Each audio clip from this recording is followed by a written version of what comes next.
Well, the legislature begins this week.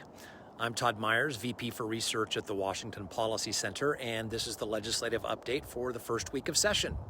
So Governor Ferguson will be inaugurated this week, and his first focus will be balancing the state's books.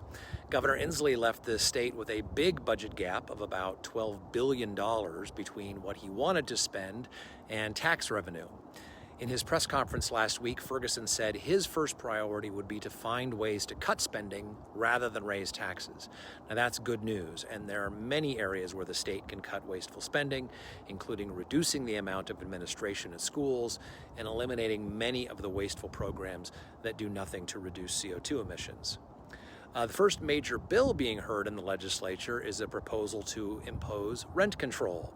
At a time when Washington already has a housing shortage, putting a cap on rent would make our housing situation even worse and make it more difficult to find housing, especially for the poor, who would be harmed more than any others. Last year, voters in California, which also faces a housing shortage, actually repealed rent control by a vote of 62 to 38.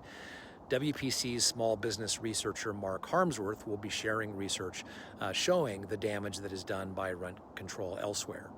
Also, make sure to read the editorial in the Seattle Times by WPC Transportation Center researcher Charles Prestrud and communication manager Donald Kimball, arguing that Washington should welcome autonomous vehicles and highlighting how driverless cars can reduce traffic in the future.